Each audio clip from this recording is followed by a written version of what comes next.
before?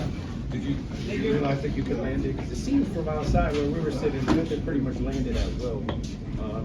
Whenever you kind of would be able to get it off, every time you were against the ropes, you could pop them twice, kind of reposition yourself. Was that like going through your brain in fast motion as it was happening, or was it just natural? Was that come out of training camp? No, honestly, because guys tend to train a little better for me. The footage that I've seen that I could have found of him, a little, which very, very few. It seemed like that punch was gonna land, but doing it myself, I saw that he was a little crafty, you know. So yeah, it was a punch that I threw as to end any type of clinch. I knew that was the way to win those the exchanges. Did he bother you at all when he went southpaw? It was a good strategy. Definitely was a good strategy. I wanted to throw the right hand. I felt a little discomfort, so then it caught me a little bit off guard. Because the right hand from one of the beginning rounds, I felt some discomfort, so I wasn't gonna risk it. So I was trying to see how else I could reach him. So I gotta give him props for that. Turning lefty worked perfectly considering the situation. I asked you before how great your performance. You said B-, which is B-. not bad. But what could you have done better, do you think? What I could have done better, let me see. I think just stick the jab out more and attack the body. Yeah, attack the body more when I was climbing up. Do it more as opposed to trying to establish it from the jab. So it'd be more of a body attacker instead of a boxer. Maybe I think boxing would have been from the beginning because I felt that his power was more manageable. I expected a big power puncher, so when I felt some of his clean punches that I was able to take it clean, I felt like if I would have from the beginning been the attacker, going for him, I might have been able to hurt him a lot more. Now, do you think your head movement was really like an issue for him? Because he was throwing a jab, but it was not really that successful because of your head movement and movement to the side and things like that. Well, I don't, that's the problem with me when I fight. Sometimes my memory of what exactly happened is a little like, all I can remember is doo doo. So whatever worked for me, whatever I did well was hard for me to tell you. Yeah. But I felt like if he threw something and he missed, I wasn't thinking great job. I was just thinking on to the next, on to the next. So Gotcha. whatever I did that might have frustrated him, I know the head movement, I did it for myself, not so much to frustrate him, because he had a good, steady little jab. So you spent like half the fight, countering, half the fight leading. Mm-hmm. What do you prefer doing? There's no real preference, I guess. Because lately I've been fighting bigger guys, and I've been able to sort of react to their movement. I became more of a counter puncher. But in this fight, I definitely would have been. It would have been advantageous of me to be in the attacker. But you seem very comfortable when you're up against the ropes, though. Yeah, no, I definitely had a little combination to throw. I was packing something, so I had an answer for any time we were clinching. That's 7 undefeated fighters we talked about. Mm-hmm. Obviously, you're not afraid of a challenge, and I get your coach too.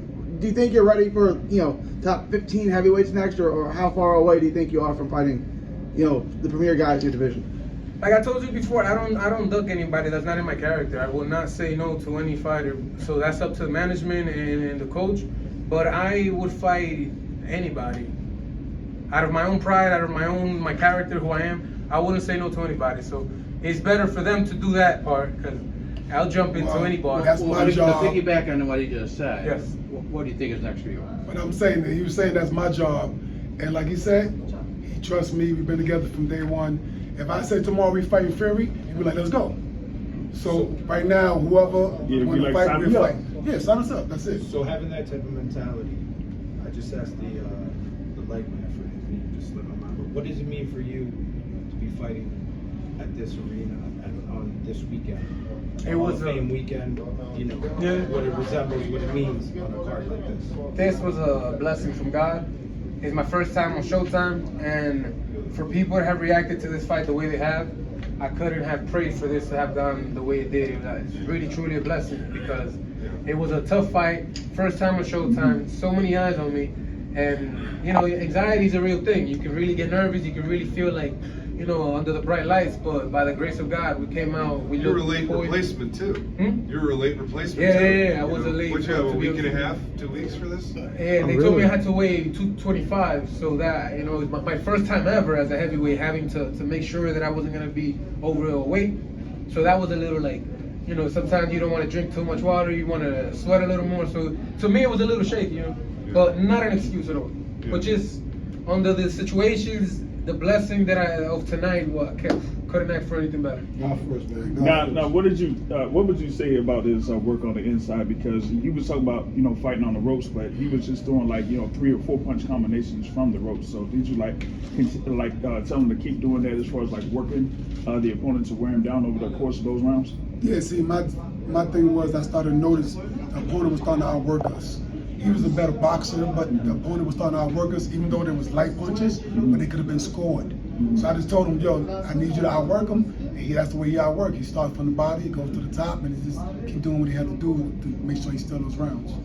Yeah, and you saw that he was being very successful with the left hook up close too. So like, did you kind of point that out as far as like saying like that could get you back into the fight as far as like what I would say like the 4th round on? I don't have to do that. He knows that for himself. All right, gotcha. Like he can adjust in the ring and do whatever he have to do. My instructions is like really just confirming most of the stuff that he already know.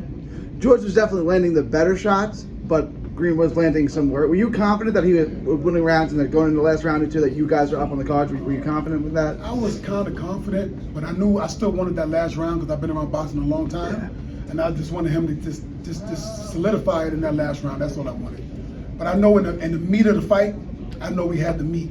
But sometimes judges only remember the beginning and the end, so I just wanted him to make sure he tried to steal that last round. Yeah. Well, thank you, appreciate it. Now let me get him something in the stomach.